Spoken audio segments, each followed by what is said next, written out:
வாழ்க சத்குரு. நம்மளோட பிரம்மாண்டனா இந்த கேலக்சியோட சுப கிரகம் எதுன்னு பார்த்தீங்கன்னா நம்பர் 1 பொசிஷனில் குரு பகவான் வராரு. இந்த குரு பகவான் என்ன ஆயிட்டார் இப்போ பார்த்தீங்கன்னா 2-3 ஹவர் முன்னாடி அஸ்தம் ஆயிட்டார். அஸ்தம்னா குருடன் ஆயிட்டார். அவர்னால ஏதோ நல்லது கெட்டது பார்க்க முடியாது. நல்லது கெட்டது பார்க்க முடியலன்னா அவர்னால நல்லதும் செய்ய முடியாது, கெட்டதும் செய்ய முடியாது. அப்போ அவர் என்ன ஆயிட்டார்? நியூட்டர் ஆயிட்டார். எந்த சுப காரியமும் நடக்காது. கல்யாணம் பண்ணுறது, நிச்சயதாம்பலம் நடக்கிறது, இல்லைன்னா முண்டனம் பண்ணுறது. முண்டனம் மீன்ஸ் இந்த சாமிக்கெல்லாம் முடி கொடுக்குறோம் பாருங்கள், அந்த மாதிரி காது குத்தல், இதெல்லாம் எதுவும் செய்ய முடியாது. ஸோ 9 கிரகங்களுக்கும் சுபத்தை கொடுக்கக்கூடிய கிரகம், காஸ்மிக் எனர்ஜியை கொடுக்கக்கூடிய கிரகம் 9 கிரகம்னா அதில் 9வது ஒரு கிரகம் இவர், மற்றது 8 கிரகத்துக்கும் நல்லது செய்யக்கூடியவர் இவர். இந்த கிரகம் எந்த காஸ்மிக் இவரோட எனர்ஜி பார்த்திங்கன்னா எந்த கிரகத்துக்கும் பாஸ் ஆகாது. அதே மாதிரி நம்மளோட எர்த்து பிளானட்டுக்கும் போகாது, நம்மளோட பூமிக்கும் வராது. ஸோ இது மாதிரி நம்ம எர்த்துக்கும் வரல, நம்மளோட பூமிக்கும் எந்த ஒரு காஸ்மிக் எனர்ஜி, நல்ல எனர்ஜி நம்மளோட பூமிக்கு கிடைக்கலன்னா என்ன ஆகும்? நிறைய நோய்கள் பருவோம். ஃபார் எக்ஸாம்பிள் நீர் சம்மந்தப்பட்ட நோய், காற்று சம்மந்தப்பட்ட நோய், ஜலம் மூலியமாக என்னென்ன நோய் இருக்குது அதெல்லாம் பருவோம்.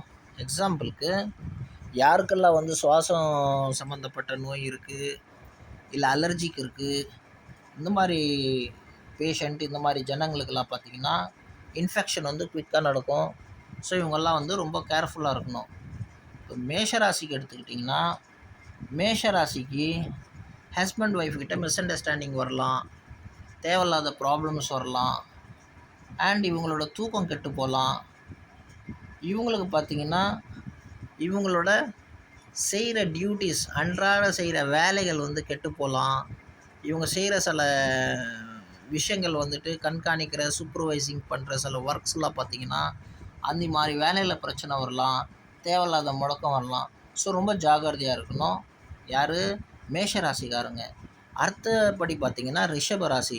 இந்த ரிஷபராசிக்காரங்களுக்கு பார்த்திங்கன்னா ஃபாதர்கிட்ட மிஸ் அண்டர்ஸ்டாண்டிங் வரலாம், தேவையில்லாத ப்ராப்ளம் வரலாம், அவங்களுக்கு ஆயில் பங்கம் வரலாம், அண்ட் கடல் தாண்டி போகிறவங்க, கடல் தாண்டி வரவங்கக்கிட்ட தேவையில்லாத பிரச்சனை வரலாம். ரொம்ப ஜாகிரதையாக இருக்கணும். பர்டிகுலராக அவங்களோட ஃபாதர்கிட்ட அவ்வளோ மிஸ் அண்டர்ஸ்டாண்டிங் வராமல் இருந்தாலும் அவங்களோட மனைவி ஸ்தானம், மனைவின்னா அவங்களோட மாமியார், அந்த மாதிரி உறவுகள்கிட்ட தேவையில்லாத மிஸ் அண்டர்ஸ்டாண்டிங் வரலாம் ரிஷபராசிக்காரங்களுக்கு. ஸோ அவங்க கொஞ்சம் கேர்ஃபுல்லாக இருக்கணும்.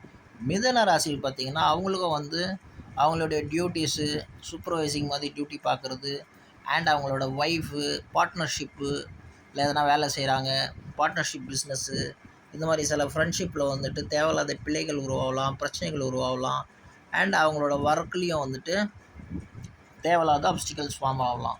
ஸோ ரொம்ப ஜாகிரதையாக இருக்கணும் மிதுன ராசிக்காரங்களும். ஒய்ஃப்கிட்டையும் அவங்களோட சூப்பர்வைசிங் டியூட்டி இந்த மாதிரி எதுனா இருக்குன்னா அந்த மாதிரி விஷயத்தில் ரொம்ப ஜாகிரதையாக இருக்கணும் ஃபீல்டு ஒர்க்கில். அப்புறம் பார்த்திங்கன்னா கடகராசி. கடகராசி பர்டிகுலராக பார்த்திங்கன்னா ஃபாதர்கிட்ட மிஸ் அண்டர்ஸ்டாண்டிங் வரலாம், ரொம்ப ஜாகிரதையாக இருக்கணும். அண்ட் அவங்க பசங்கக்கிட்ட மிஸ் அண்டர்ஸ்டாண்டிங் வரலாம், அண்ட் அப்ராட் போய் படிக்கிறவங்கக்கிட்ட தேவையில்லாத தொந்தரவு வரலாம். ஸோ ரொம்ப ஜாகிரதையாக இருக்கணும். யார்? கடகராசிக்காரங்க. அண்டு சிம்ம ராசிக்காரங்க பார்த்திங்கன்னா சிம்ம ராசிக்காரங்களுக்கும் தேவையில்லாத ப்ராப்ளம்ஸ் வரலாம். யார்கிட்ட? பர்டிகுலராக அவங்க சின்ன குழந்தைங்க, சில்ட்ரன்ஸ்கிட்ட தேவையில்லாத அண்டர்ஸ்டாண்டிங் இல்லாத, பக்குவம் இல்லாத குழந்தைங்க இருக்காங்க பாரு, அவங்கக்கிட்ட அவங்களுக்கு தேவையில்லாத மிஸ் அண்டர்ஸ்டாண்டிங் வரலாம். அண்ட் அவங்கள எதனா கைட் பண்ணுறாங்கன்னா இந்த நேரத்தில் அவங்க சரியாக எடுத்துக்க மாட்டாங்க, அவங்களுக்கு புரியாது. சில விஷயங்கள் தேவையில்லாத தொந்தரவுகள் வரும், அண்ட் அவங்களுக்கும் வயிறு அப்செட் ஆகலாம். ஸோ ஜாகிரதையாக இருக்கணும். அண்ட் தேவையில்லாத சுவாச நோய் வரலாம், தேவையில்லாத மிஸ் அண்டர்ஸ்டாண்டிங் வரலாம். அவங்களோட யாருனா பழைய நண்பர்கள் இருக்காங்க, இல்லை அவங்களோட மிஸ்ஸஸ் சைடு, ஒய்ஃப் சைடு யாருனா ரிலேஷன்ஷிப் இருக்குன்னா அந்த மாதிரி ரிலேஷன்ஷிப் கிட்டலாம் அவங்களுக்கு தேவையில்லாத தொந்தரவு வரலாம். கன்னியாராசிக்காரங்களுக்கும் பார்த்திங்கன்னா அம்மாக்கிட்ட மிஸ் அண்டர்ஸ்டாண்டிங் வரலாம், அண்ட் பார்த்திங்கன்னா ஒய்ஃப் கிட்ட தேவையில்லாத சண்டை வரலாம், பார்ட்னர்ஷிப்பில் ப்ராப்ளம் வரலாம், இல்லைனா பார்ட்னர்ஷிப் பிஸ்னஸ் பண்ணுறாங்களா தேவையில்லாத ப்ராப்ளம் வரலாம். ரொம்ப ஜாகிரதையாக இருக்கணும். பர்டிகுலராக மிஸ்ஸஸ்கிட்டையும், மதர்கிட்டையும், அண்ட் வீடு வாகனம் கட்டுறது.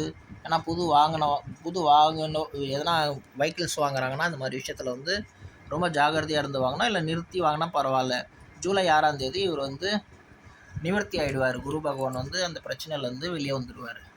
அப்புறம் பார்த்தீங்கன்னா துளாராசிக்காரர்கள் பார்த்தீங்கன்னா அவங்க தம்பி அந்த மாதிரி யாருன்னா இருக்காங்கன்னா அவங்ககிட்ட இருந்து சண்டை வரலாம். அவங்ககிட்ட இருந்து தான் பார்ட்னர்ஷிப் பிஸ்னஸ் பண்ணுறாங்கன்னா அவங்ககிட்ட ஃபைட் வரலாம்.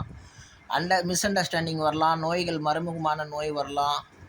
தேவையில்லாத ப்ராப்ளம்ஸ் வரலாம். ஸோ ஜாக்கிரதையாக இருக்கணும் அவங்க தம்பிங்க கிட்ட. அண்ட் தேவையில்லாத இன்ஃபெக்ஷன்ஸ், தேவையில்லாத ஜங்க் ஃபுட் இந்த மாதிரிலாம் சாப்பிடாம இருந்தாங்கன்னா அவங்களுக்கு ரொம்ப நல்லது. யார்? துலா ராசிக்காரங்க. விருச்சிக ராசிக்காரங்களை பார்த்தீங்கன்னா குடும்பத்தில் திடீர்னு தகராறு வரலாம். தேவையில்லாத பிரச்சனை வரலாம். அண்ட் அவங்க குழந்தைங்க கிட்ட மிஸ் அண்டர்ஸ்டாண்டிங் வரலாம். அன்வான்டான சப்ஜெக்டு மூலியமாக தேவையில்லாத பேச்சு, ஏதோ பேச்சே இருக்காது, அது மூலியமாக சம்மந்தம் இல்லாத பேச்சு பேசி வீட்டில் வந்து குழப்பம் உருவாகலாம். ஸோ ஜாக்கிரதையாக இருக்கணும். அதே தான் தனுஷ் ராசிக்காரங்களுக்கும் அம்மா கிட்ட மிஸ் அண்டர்ஸ்டாண்டிங் வரலாம். அண்ட் அவங்களோட தொழிலில் சில முடக்கங்கள் வரலாம். ரொம்ப வல்கரான வார்த்தைகள் பேசி அவங்களோட மதர்கிட்டே அவங்ககிட்டயும் ஆர்கியூமெண்ட்ஸ் ஆகலாம். ஸோ அம்மா கிட்ட வந்து ரொம்ப ஜாக்கிரதையாக பேசணும். தேவையில்லாத வார்த்தைங்க பேசக்கூடாது. யார்? தனுஷ் ராசிக்காரங்க. அண்ட் அவங்களுக்கு பார்த்திங்கன்னா அவங்களுக்கு உடம்புல சோர்வு வரலாம். ஸோ ரொம்ப ஜாக்கிரதையாக இருக்கணும். ஹெல்த்தை ரொம்ப கேர்ஃபுல்லாக பார்த்துக்கணும். வெளியில் ரொம்ப சாப்பிடாமல் இருக்கணும். பர்டிகுலராக நல்லா காற்று வாங்குற இடத்துல உட்காரணும். பொல்யூட்டட் ஏர் கிட்ட இவங்க உட்காந்தா டக்குன்னு இன்ஃபெக்ஷன் ஆகி தொந்தரவு உங்களுக்கு கொடுக்கலாம். அதே மாதிரி தான் மகர ராசிக்காரங்களுக்கு அவங்களுக்கு இளைய சிஸ்டர், தம்பிங்க, சிஸ்டர்ஸ் இவங்ககிட்ட வந்து அவங்களோட யங்கர்ஸ் கிட்ட ப்ராப்ளம் வரலாம். தேவையில்லாத ப்ராப்ளம்ஸ் வரலாம். இவங்களுக்கும் தூக்கம் பிரச்சனை வரலாம். தேவையில்லாத ஹெட்டேக் வரலாம். அண்ட் இவங்க கீழே இருக்கிற தம்பி, தங்கச்சிங்க கிட்ட ப்ராப்ளம்ஸ் வரலாம். ரொம்ப கேர்ஃபுல்லாக இருக்கணும். இவங்களும் எதனா ஃபுட் பிஸ்னஸ் அந்த மாதிரி அவங்ககிட்ட எதனா பண்ணுறாங்கன்னா ரொம்ப ஜாக்கிரதையாக பண்ணுங்கள். தேவையில்லாத மிஸ் அண்டர்ஸ்டாண்டிங் வரும். தேவையில்லாத ப்ராப்ளம்ஸ் வரலாம். யாருக்கு? மகர ராசிக்காரங்களுக்கு. கும்பராசிக்காரங்களுக்கு பார்த்திங்கன்னா குடும்பத்தில் திடீர்னு பிரச்சனை வரலாம். எதனா லாபம் சம்மந்தப்பட்ட பிஸ்னஸ் சம்பாதிக்கிறாங்க, ஷேர் மார்க்கெட் இல்லை அது மாதிரி எதனா சம்பாதிக்கிறாங்க, இல்லைன்னா சீட்டு கொடுக்கல் வாங்கல் அது மாதிரி எதனா பண்ணுறாங்க, எதனா வட்டி கொடுக்குறாங்க, இல்லை எதனா ஏதோ ஒரு ஃபைனான்ஸ் ஏதோ செய்கிறாங்கன்னா அது மாதிரி விஷயத்தில் வந்து லாபத்துலேருந்து எதனா மொறக்கடி வரலாம். நம்மளுக்கு சம்பாரித்து கொடுக்குறாள் நம்மளே ஏமாற்றலாம். நம்மக்கிட்டே எதனா ஒரு ஃப்ராடு மாதிரி பிஸ்னஸ் பண்ணி நம்மளை ஏமாற்றி நம்மக்கிட்டேருந்து தேவையில்லாத பணத்தை திருட பார்க்கலாம். ஸோ ரொம்ப ஜாக்கிரதையாக இருக்கணும். நம்ம வேலைக்கு வச்சுருக்க புதுசாக சேர்க்குற ஆளுங்களும் தேர்ந்தெடுத்து சேர்க்கணும். பழைய ஆளுங்களையும் ரொம்ப கேர்ஃபுல்லாக பார்க்கணும். தேவையில்லாத மிஸ் அண்டர்ஸ்டாண்டிங் வரலாம். ஏன்னா கிரகங்கள் சரி கிடையாது கும்பராசிக்காரங்களும். மீன ராசிக்காரங்களுக்கும் இதே பிரச்சனை தான். அம்மா கிட்ட வந்து தொந்தரவு வரலாம். திடீர்னு சண்டை வரலாம். ஒய்ஃப் ஹஸ்பண்டுக்கு தொந்தரவு வரலாம். அண்ட் அவங்களுக்கும் லாபம் சம்மந்தப்பட்ட எதனா பிஸ்னஸ் செய்கிறாங்க, ஷேர் மார்க்கெட் இல்லை கொடுக்கல் வாங்கல் அது மாதிரி எதனா செய்கிறாங்கன்னா இவங்களுக்கும் தேவையில்லாத ப்ராப்ளம்ஸ் வரலாம். அண்ட் இன்ஃபெக்ஷன் வரலாம். தேவையில்லாத சுவாச ரோகம் வரலாம். அண்ட் லிவர் சம்மந்தப்பட்ட பிரச்சனை வரலாம். ஸோ ரொம்ப ஜாக்கிரதையாக இருக்கணும். ஐ சம்மந்தப்பட்ட ப்ராப்ளம் வரலாம். ஸோ இந்த மாதிரி விஷயத்துலலாம் ரொம்ப கேர்ஃபுல்லாக இருந்து அவங்கள வேலையை பார்க்கணும். ஃப்ரெண்ட்ஸ், இப்போ பார்த்தீங்கன்னா நம்ம கேலக்ஸியோட ரொம்ப குரு பகவான் வந்து அஸ்தமாயிருக்கார். இதனால் என்ன ஆகும்னா நம்மளோட பூமிக்கு நல்ல காஸ்மிக் எனர்ஜி கழிக்க வேண்டியது அப்படியே நின்று போச்சு. இந்த காஸ்மிக் எனர்ஜி நம்ம பூமிக்கு வர வேண்டியது அப்படியே நின்றுச்சுன்னா என்ன ஆகும்னா தேவையில்லாத நோய், கரோனா சம்மந்தப்பட்ட நோய், சுவாச சம்மந்தப்பட்ட நோய், தண்ணி மூலியமாக வரக்கூடிய நோய், பொல்யூட்டட் வாட்டர், இந்த மாதிரி வந்து திடீர்னு வந்து கேஸுங்க மூலிமா தேவையில்லாத கேஸ் லீக் ஆகிறது, தேவையில்லாத நாடங்க மூலிமா தேவையில்லாத எவ்வளோ புத்திசாலி ஜீவியாக இருந்தாலும் மிஸ் அண்டர்ஸ்டாண்டிங் ஆகி தேவையில்லாத நாடகம் அடிச்சுப்பாங்க. தேவையில்லாத வார் நடக்கலாம். தேவையில்லாத ப்ராப்ளம்ஸ் நடக்கலாம். ஏன்னா சுபர் வந்து அஸ்தமாயிட்டார். சுபர் அஸ்தமாயிட்டார்னா புத்தி ஹரணம் ஆகிடும். புத்தி நல்லா இருக்காது. அவனுக்கு எவ்வளோ நல்ல விஷயம் சொன்னாலும் புரியாது. நம்ம என்ன தான் அவனுக்கு நல்ல விஷயங்கள் போதித்தாலும் அவனோட வேலைகள் தேவையில்லாத விஷயத்தில். ஸோ வித்யா அபியாசம் பண்ணணும், நல்ல புக்ஸ் படிக்கணும், நல்ல சிந்தனை பண்ணணும், நல்ல மந்த்ராஸை கேட்கணும், நல்லவங்களோட சவகாசம் வச்சுக்கிட்டா எல்லாருக்கும் நல்லது. நல்ல யாகங்கள் பண்ணும், நல்ல பகவான்கிட்ட பிரார்த்தனை பண்ணி ஜகமே நல்லா இருக்கணும்னுட்டு சத்குரு கிட்ட ப்ராப்ளம் இல்லாமல் இருக்கிறதுக்காக ப்ரேயர் பண்ணும். வாழ்க சத்குரு.